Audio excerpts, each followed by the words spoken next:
বা জান্নাতীদের মধ্যে এই উম্মতের মানুষের সংখ্যা বেশি হবে, তবুও নবী সাল্লাল্লাহু আলাইহি ওয়াসাল্লাম বলেছেন যে আমার উম্মত 73টা দলে ভাগ হয়ে যাবে। বনু ইসরাইল 72 দলে ভাগ হয়েছিল। ওয়াতাফতারিকু উম্মতি আলা 73 মিল্লা, আমার উম্মত 73টা দলে ভাগ হয়ে যাবে। কুল্লুহুম ফিন্নার, প্রত্যেকটা দলই যাবে জাহান্নামে, ইল্লা মিল্লাতান ওয়াহিদা, একটা মাত্র দল ছাড়া। কিলা মান হিয়া ইয়া রাসূলুল্লাহ, বলা হলো তারা কারা হে আল্লাহ রাসূল সাল্লাল্লাহু আলাইহি ওয়াসাল্লাম? নবীজি বললেন মা আনা আলাইহি ওয়া আসহাবি, আমি যার উপরে আছি, আমার সাহাবীরা যার উপরে আছে। দুর্ভাগ্যজনক হচ্ছে ইসলামের নামে যত দলাদলি হয়েছে সবারই এই একটাই দলিল যে মা আনা আলাইহি ওয়া আসহাবি, আমি যার উপরে আছি, আমার সাহাবীরা যার উপরে আছে। সবাই দাবি করে আমরা তাই করছি। কেন বেশিরভাগ মানুষ জাহান্নামে যাবে? একটা উত্তর আমরা পেলাম, চোখ দিয়েছি দেখেনি, কান দিয়েছি শোনেনি, কলব দিয়েছি উপলব্ধি করেনি। অর্থাৎ আল্লাহর সত্যের সন্ধান তারা পায়নি, সত্যকে মূল্যায়ন করে নাই, আল্লাহ পাকের বিধানের আনুগত্য করেনি। আরেকটা কারণ আছে, সেটা হলো শিরক।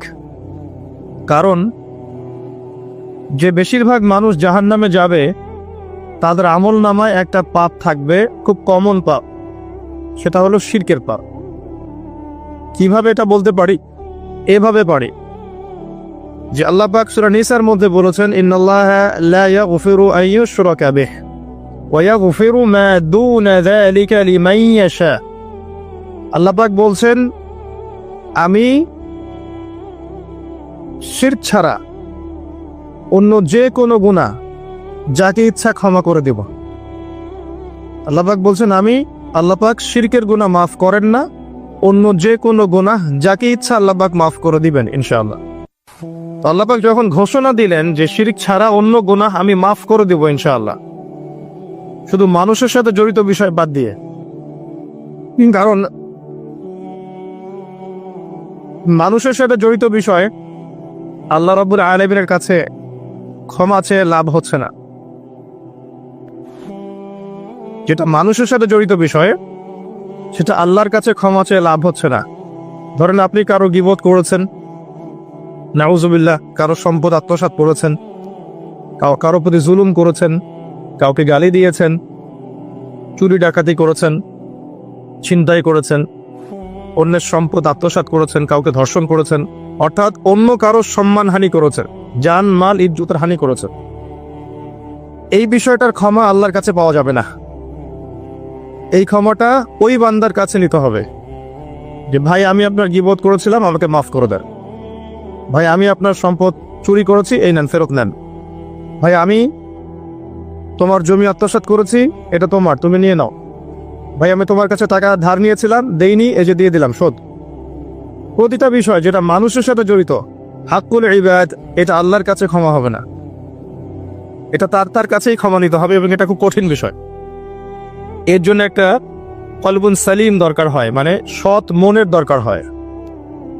আর এই সৎ মন অনেক দাড়ি টুপির ভিতরেও থাকে না। আমি কি বুঝাতে পারছি? এই মনস্তাত্ত্বিক সততা দাড়ি টুপি জুব্বা পাগড়ির ভিতরে নাও থাকতে পারে, এটা ভিতরের ব্যাপার। যার কলব যত বেশি পরিচ্ছন্ন আলোকিত, সে তত বেশি সৎ হবে ইনশাআল্লাহ। কোনো কোনো ক্ষেত্রে আমরা এমনও দেখেছি যে একজন নন মুসলিম হিন্দু সম্প্রদায়ের মানুষ, সে মাপে কম দিচ্ছে না, একজন মুসলিম দিচ্ছে। কোনো কোনো ক্ষেত্রে দেখবেন আপনাদের এলাকায় আগে হিন্দু সম্প্রদায় বেশি ছিল না?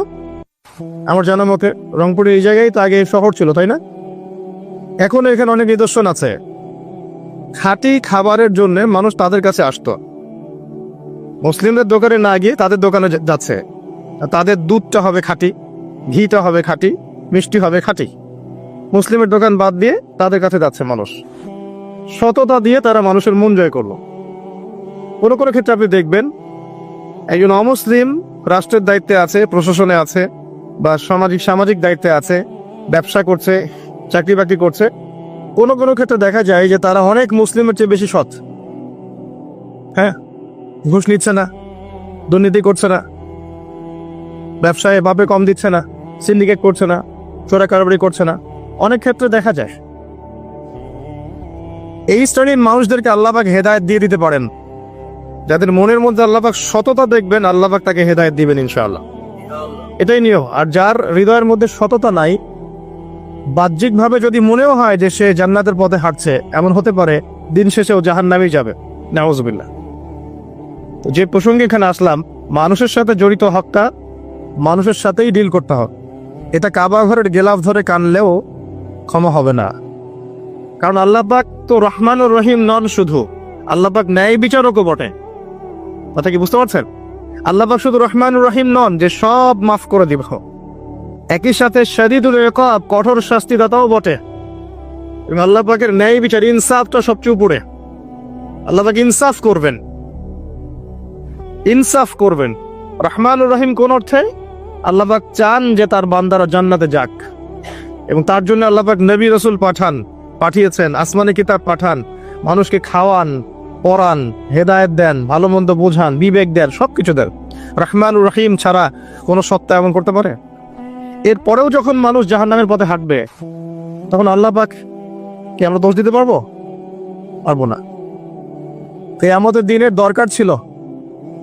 আগে আমরা ভাবতাম যে কিয়ামতের দিনের কি দরকার ছিল, ছোটবেলায় ভাবতাম আর কি, যে এত সমস্যা, মানুষ হয়ে জন্ম নিয়েই তো বিপদে পড়ে গেলাম, কিয়ামতের দিনে তো অবস্থা খারাপ, কি জন্য আল্লাহ এত কঠিন শাস্তি দিবেন, জাহান্নাম সৃষ্টি করেছেন ইত্যাদি। সত্যিকার অর্থে কিয়ামতের দিন না থাকলে কোনো জালেমের বিচার হতো না, যাদের বিচার দুনিয়া হয়নি। কথা কি বুঝতে পারছেন? যে জালেমদের বিচার দুনিয়াতে হয় নাই, তারা পার পেয়ে যেত। কিয়ামতের মাঠ আছে বলেই তারা পার পাবে না। আর যে মাজলুমরা দুনিয়াতে কেঁদেছে, দুনিয়াতে কষ্ট সহ্য করেছে, সাফার করেছে, তাদের জন্য সুসংবাদ কিয়ামতের মাঠ, তারা সেখানে প্রতিদান পাবে ইনশাআল্লাহ। এজন্যই কিয়ামতের মাঠের দরকার ছিল, না হলে সব জালেম কি হতো? পার পেয়ে যেত, যারা দুনিয়াতে বিচার পায়নি। তো এর জন্য সৎ মনের দরকার। যদি মানুষের সাথে জড়িত বিষয় থাকে, তাকে ফেরত দিতে হবে। যদি আপনি জনগণের সম্পদ আত্মসাৎ করে থাকেন, সবার সামনে দাঁড়িয়ে বলতে হবে যে তোমাদের এই সম্পদ ছিল, আমি আত্মসাৎ করেছি, আমার সম্পদ থেকে এগুলো নিয়ে নাও। তারপরে জান্নাতের প্রশ্ন আসবে, তার আগে নয়। এত সহজ নয়। তাহলে কিয়ামতের মাঠে উঠে দেখবেন কিছু কিছু মানুষের ঘাড়ের মধ্যে দেখবেন রিলিফের মাল আছে। হ্যাঁ, কিয়ামতের মাঠে উঠে দেখবেন কিছু মানুষের ঘাড়ে রিলিফের মাল আছে, টিন আছে, গম আছে, চাল আছে, ত্রাণ আছে। নবী সাল্লাল্লাহু আলাইহি ওয়াসাল্লাম বলেছেন, যে যেটা আত্মসাৎ করবে সেটা নিয়ে কিয়ামতের মাঠে উঠবে। হ্যাঁ, কেউ যদি একটা গরু আত্মসাৎ করে থাকে, গরু তার ঘাড়ে থাকবে। হ্যাঁ, গরু নিয়ে হাঁটবে সে। কেউ যদি ছাগল আত্মসাৎ করে থাকে, ছাগল থাকবে ঘাড়ে। কেউ যদি কারো জমিন আত্মসাৎ করে থাকে, জমি, ওই এক তবক হলে 7 তবক চাপিয়ে দেওয়া হবে। তবক মানে তো বোঝেন, তবাখন আইন তবাক, কোরআন পড়ে দেখেন। এর জন্য দুনিয়াতে হকটা মেটাতে হবে, এটা খুব ডিফিকাল্ট। ওমর রাদিয়াল্লাহু আনহু একবার একজন বেদুইনের বুকের মধ্যে লাঠি দিয়ে আঘাত করেছিলেন।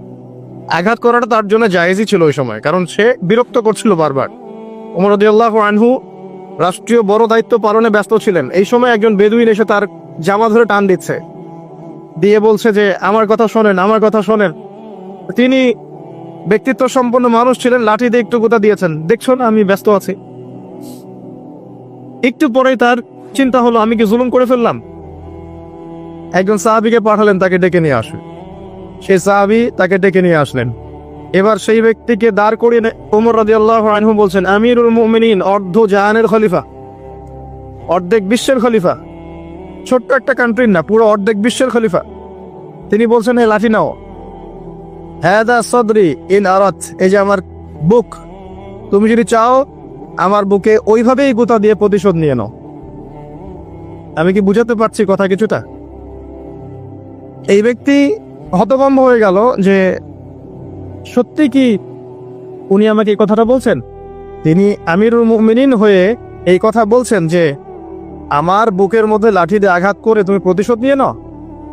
ওমর রাদিয়াল্লাহু আনহু বলছেন, হ্যাঁ এটা করো, কিয়ামতের মাঠে আমাকে আল্লাহর ওয়াস্তে জবাবদিহি করায়ও না। তখন সেই ব্যক্তি বলছে, আমিরুল মুমিনিন, আমার এটার কোনো প্রয়োজন নেই, আমি আপনাকে মাফ করে দিলাম। ওমর ইবনে খাত্তাব তিনি বলছেন যে আল্লাহ তোমাকে মাফ করে দিন। সুবহান। এই ছিল ইনসাফ। যদি মানুষের সাথে জড়িত কোনো হক থেকে থাকে তাহলে এই দুনিয়াতেই পরিশোধ করতে হবে। কারো টাকা নিয়ে থাকলে টাকা ফেরত দিয়ে দিবেন। কারো যদি জমি সম্পত্তি কোনোভাবে ঝগড়াঝাটি হয়ে থাকে, জমি নিয়ে নিয়েছেন কোনোভাবে, ফেরত দিয়ে দিবেন। যদি বোনের সম্পত্তি পাওয়ার অধিকার থাকে দিয়ে দিবেন। যার যার হক তাকে তাকে দিয়ে দিবেন। পরকালের জন্য নিউট্রাল হয়ে যান। পরকালে মানুষের সাথে জড়িত কোনো হক নিয়ে ওঠেন না। খুব ডিফিকাল্ট। কি হবে তাহলে? পরিণতিটা এটা হবে, নবী সাল্লাল্লাহু আলাইহি ওয়াসাল্লাম বলেছেন, কিয়ামতের মাঠে কিছু মানুষ উঠবে যারা নামাজ, রোজা, হজ, যাকাত, সাদাকা এরকম অনেক নেকি নিয়ে উঠবে। নেকি নিয়ে ওঠার পরে দেখবে সামনে যে অনেক মানুষ দাঁড়িয়ে আছে পাওনাদার, কারো গীবত করেছে, কাউকে ধর্ষণ করেছে, কারো সম্পদ আত্মসাৎ করেছে, কাউকে গালি দিয়েছে, কাউকে জুলুম করেছে ইত্যাদি। এই মানুষগুলো দাঁড়িয়ে থাকবে। ওই সময় তো আর বেচা কেনার সুযোগ নাই, পরিশুদ্ধ হওয়ার সুযোগ নাই।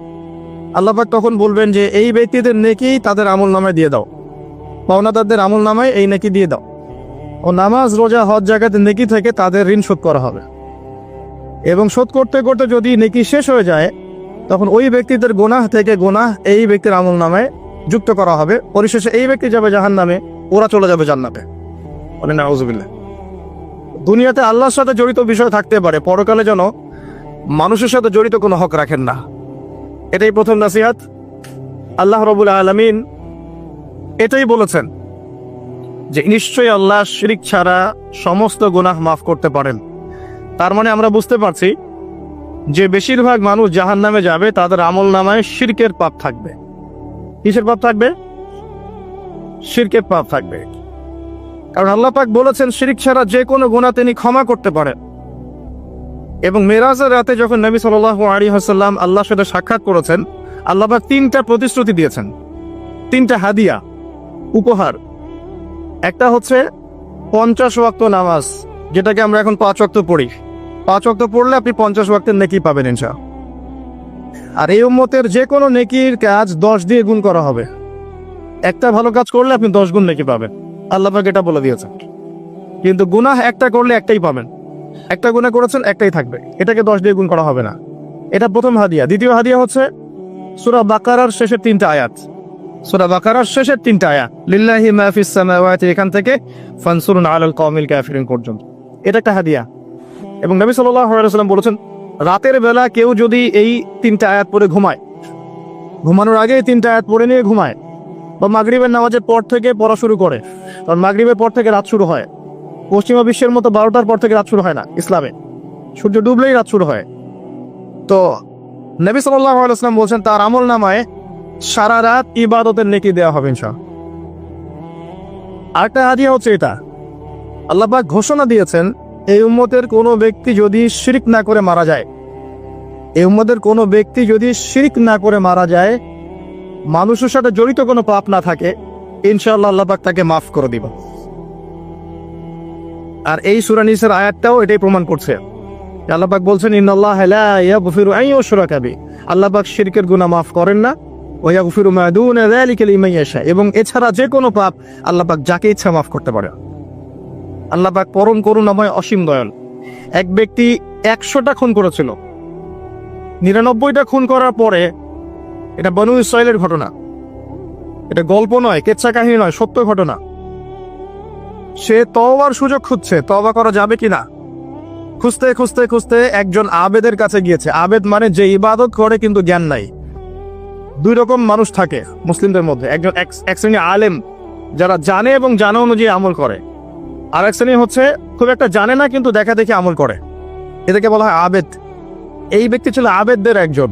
তার কাছে গিয়ে বলছে, আমার কি তওবা হবে? আমি 99টা খুন করেছি, সিরিয়াল কিলার। সেই ব্যক্তি বলেছে, না, তোমার কিসের ক্ষমা? তুমি এতগুলো খুন করেছো, তোমার ক্ষমা হতে পারে? রাগে এই ব্যক্তিকেও সে খুন করেছে, করে 100টা পূর্ণ করেছে। এরপরে আরেকজনের সন্ধান পেয়েছে যে একজন আলেম, তার কাছে গিয়ে তওবার সুযোগ খুঁজছে। সে বলল, হ্যাঁ, তোমার তওবা হবে ইনশাআল্লাহ, তুমি খালেস ভাবে তওবা করো, করে এই এলাকা থেকে চলে যাও। কারণ তওবার পরে নতুন জীবন শুরু করবে, এই পরিবেশে থাকলে তুমি অতীতের হিস্ট্রিগুলো তোমার মনে পড়বে, তুমি চলে যাও দূরে কোথাও, সেখানে গিয়ে থাকা শুরু করো। সে তওবা করে ওইদিকে চলে যাচ্ছিল, রাস্তায় মৃত্যু হয়। এবার 2 শ্রেণীর ফেরেশতা চলে আসছে, জান্নাতের এবং জাহান্নাম। কে তার আত্মা নিবে? আমরা মৃত্যুর সময় টের পেয়ে যাবো যে কে জান্নাতে কে জাহান্নামী। ফেরেশতাদের আকৃতি দেখেই, ঠিক আছে? আর একজন মানুষের মৃত্যু থেকেই তার কিয়ামত শুরু হয়ে যায়। কিয়ামত কবে হবে এর চেয়ে বড় কথা যে মৃত্যুর জন্য আমরা প্রস্তুত কিনা। তো এখন জাহান্নামের ফেরেশতারা রূহ নিতে চাচ্ছে ওই ব্যক্তির, আবার জান্নাতি ফেরেশতারাও চাচ্ছে। দুজনের মাঝখানে একটা ডিবেট চলছে। আল্লাহ রাব্বুল আলামিন তখন কৌশল করে বললেন, তোমরা রাস্তাটা মেপে দেখো, সে যতদূর এসেছিল এই রাস্তার পরিমাপ বেশি না যেখানে যাচ্ছিল এর পরিমাপ বেশি। দেখা গেল সে যতদূর গিয়েছিল এর পরিমাপ বেশি। আল্লাহ পাক জমিনকে প্রশস্ত করে দিলেন। এভাবে কৌশল করে আল্লাহ পাক এই ব্যক্তিকে মাফ করে দিলেন। এখানে আপনাকে খুনের অ্যাক্সেস দেওয়া হচ্ছে না। এই হাদিসটা বলে আপনাকে খুন করতে উৎসাহিত করা হচ্ছে না। আপনাকে বোঝানো হচ্ছে আল্লাহ পাকের মার্সি, দয়া কত প্রশস্ত। আরেক ব্যক্তি ছিল, সে ব্যভিচারিণী, ব্যক্তি না, সে মহিলা। সে ব্যভিচারিণী মহিলা, প্রস্টিটিউশনে ছিল, যাকে আমরা এখন যৌনকর্মী বলি বর্তমান আধুনিক সভ্যতায়, সো কল্ড আধুনিক সভ্যতায়। এবং তাদের অধিকারের জন্য আমরা অনেক কিছুই করতে চেষ্টা করি। আমরা একটা স্লোগানও দিই, আমার দেহ আমার সিদ্ধান্ত, নাউজুবিল্লাহ। তো এই মহিলা রাস্তা দিয়ে যাচ্ছিল, দেখেছে একটা কুকুর পিপাসার্থ, প্রচন্ড পিপাসার্থ, জিহ্বা বেরিয়ে গেছে। তার মায়া লাগলো, সে নিজের মোজাটা খুলে কুয়াতে নামালো। আমি অনেক কষ্ট করে সে পানি উঠালো, উঠিয়ে কুকুরকে পান করিয়েছে। এই একটা কাজের জন্য আল্লাহ পাক তাকে মাফ করে দিয়েছে। আরেকজন ব্যক্তি যে প্রচন্ড পাপী ছিল, মৃত্যুর সময় সে তার সন্তানদেরকে ওসিয়ত করছে যে আমি অনেক অন্যায় করেছি, আল্লাহ যদি আমাকে ধরতে পারেন তাহলে আমার অবস্থা খারাপ। তো আমি যখন মারা যাব তখন আমার দেহটাকে পুড়িয়ে ফেলবে, পুড়িয়ে অর্ধেক ছাই বাতাসে ভাসিয়ে দিবে আর অর্ধেক ছাই সমুদ্রে ভাসিয়ে দিবে। মানে বাতাসে অর্ধেক উড়িয়ে দিবে, সমুদ্রে অর্ধেক ভাসিয়ে দিবে। ছেলেরা তাই করলো। এই ব্যক্তির আকীদা কি, যদি আল্লাহ আমাকে ধরতে পারেন তাহলে খবর আছে। তার মানে ওর আকীদা যে আল্লাহ ধরতে পারবেন না এমন করলো। এটা কিন্তু কুফরি আকীদা, তাই নয় কি? পুনরুত্থানে বিশ্বাস না করাটা কুফরি নয় কি? ইমানের 6টা পিলারে একটা হচ্ছে পরকালে বিশ্বাস, তাই না? একটা পিলারই তো তার মধ্যে নাই। তো সন্তানরা তাই করলো। আল্লাহ পাক সাগরকে বললেন ছাই জমা করে দাও, জমিনকে বললেন ছাই জমা করে দাও। আর বাই দ্য ওয়ে, আল্লাহর আদেশ প্রকৃতি শোনে, মানুষ না শুনলে প্রকৃতি শোনে। সাগরের পরে গিয়ে আপনি দাঁড়ান, দাঁড়িয়ে থাকবেন, এই বিশাল সমুদ্র গর্জন করতে করতে আসবে, এসে বিনয়ের সাথে আপনার পা ধুয়ে দিবে। আল্লাহ পাক তাকে আদেশ করেছেন, তোমার সামনে দাঁড়ালে পা ধুয়ে দিও, অহংকার করো না। আল্লাহ যখন ওই সমুদ্রকে আদেশ করবেন যে এই জনপদের লোকেরা আমার আদেশ মানছে না, জলোচ্ছ্বাস দিয়ে উড়িয়ে দাও, সমুদ্র তাই করবে। প্রকৃতি আল্লাহর কথা শোনে। ছাই জড়ো করা হলো। জড়ো করার পরে আল্লাহ পাক এই ব্যক্তিকে আবার পুনরুজ্জীবিত করে জিজ্ঞাসা করলেন, কি জন্য এই কাজটা করেছেন, কেন এই কাজটা করেছো? তখন এই ব্যক্তি বলছে, হাদিসের কথাগুলো এমন, এই ব্যক্তি বলছে, মিন খাশিয়াতিকা ইয়া রাব্বি, আল্লাহ আমি তোমার ভয়ে এই কাজটা করেছিলাম। আর তুমি খুব ভালো করেই জানো হে আল্লাহ যে আমি তোমার ভয়ে করেছি না অন্য কোনো কারণে করেছি। আল্লাহ পাক বললেন, আমি তোমাকে মাফ করে দিলাম।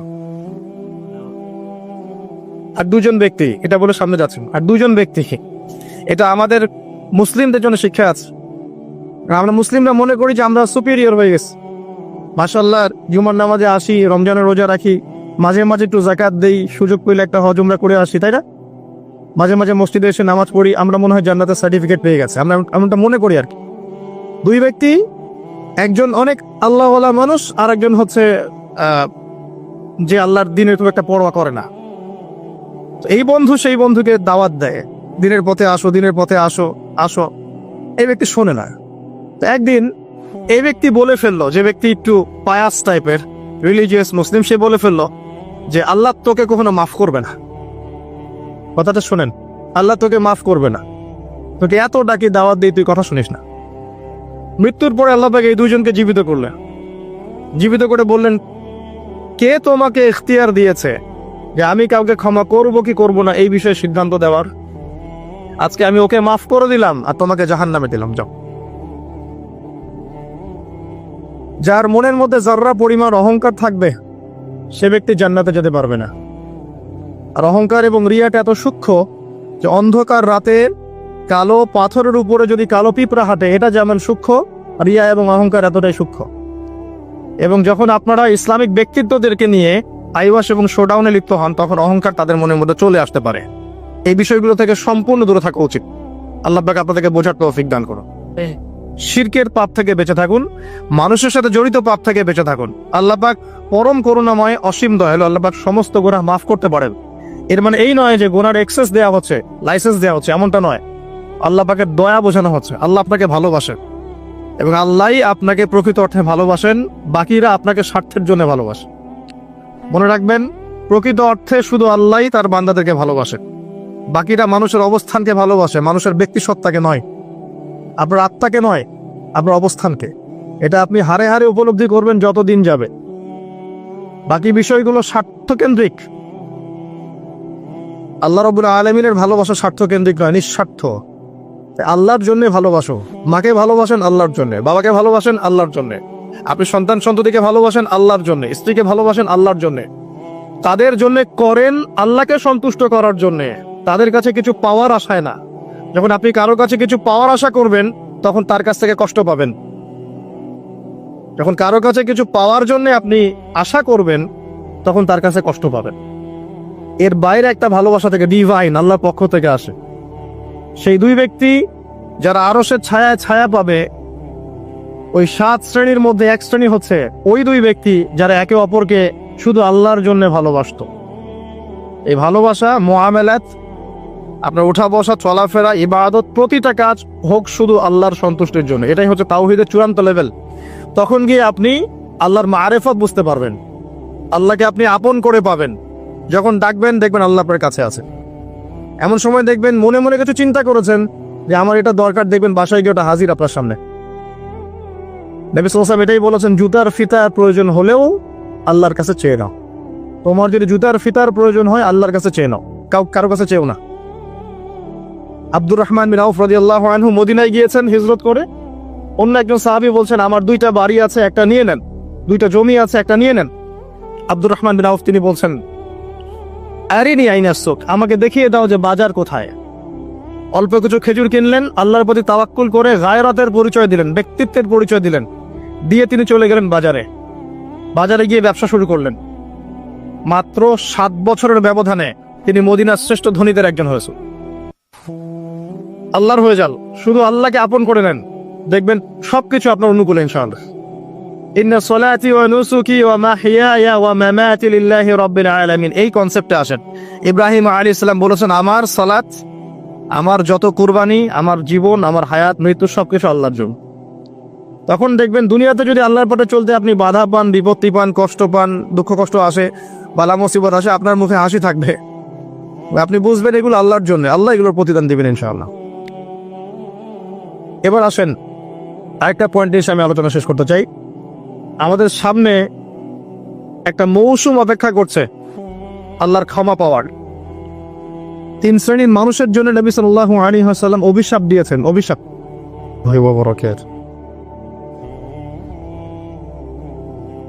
ইন্নাল হামদুলিল্লাহ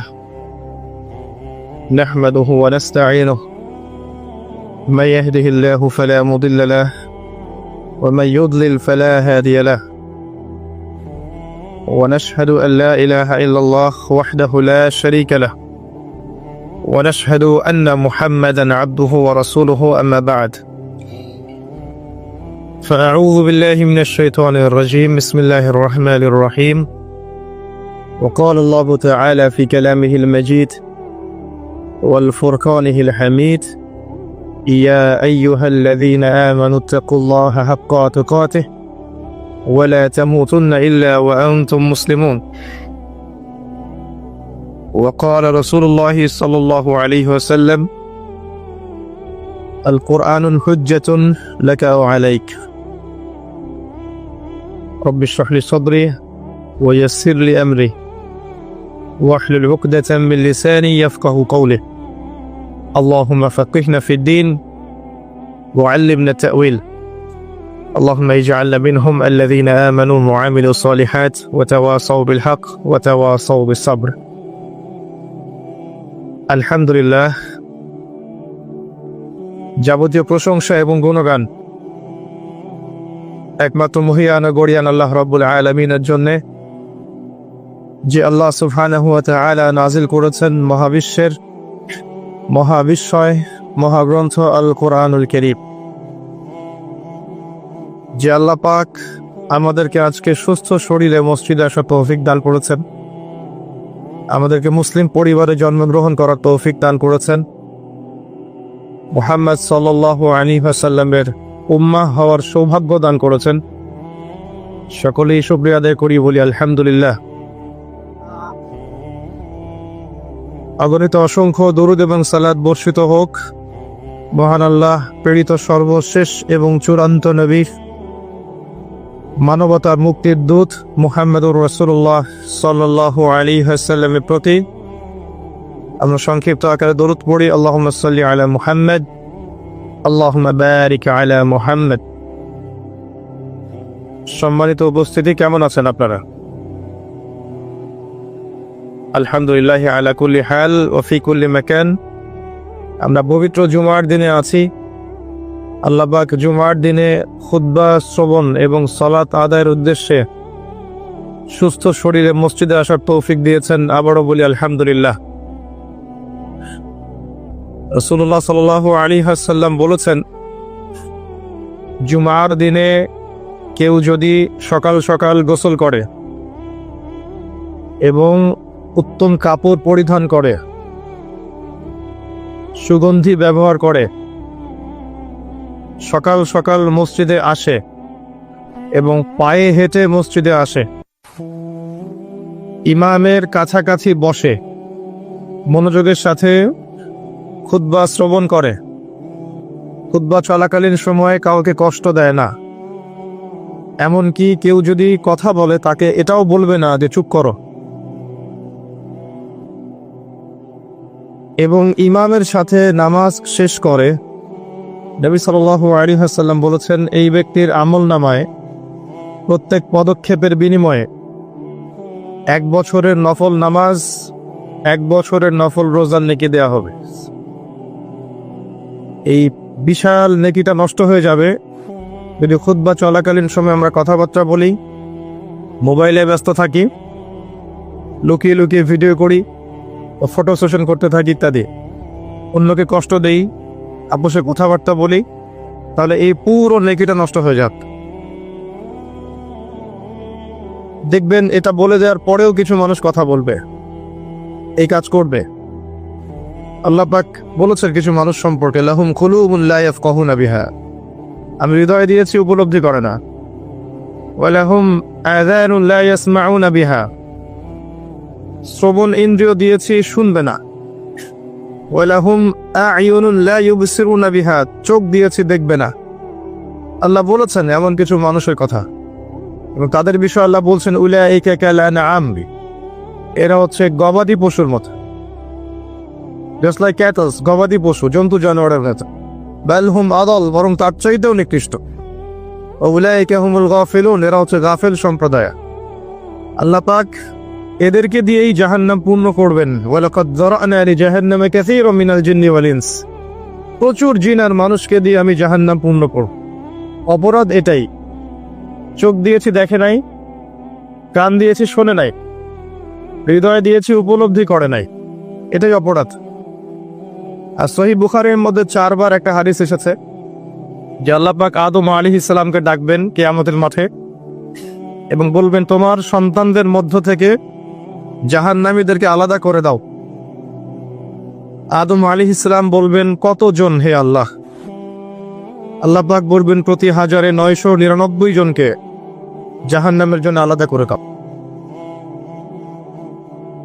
যদিও এই উম্মতের বেশিরভাগ মানুষ জান্নাতে যাবে ইনশাআল্লাহ, বা জান্নাতীদের মধ্যে এই উম্মতের মানুষের সংখ্যা বেশি হবে, তবুও নবী সাল্লাল্লাহু আলাইহি ওয়াসাল্লাম বলেছেন যে আমার উম্মত 73টা দলে ভাগ হয়ে যাবে।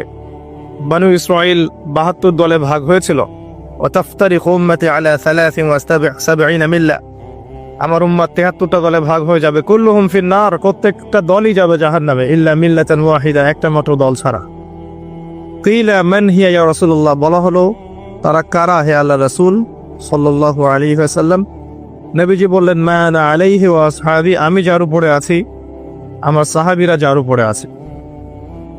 দুর্ভাগ্যজনক হচ্ছে ইসলামের নামে যত দলাদলি হয়েছে সবারই এই একটাই দলিল যে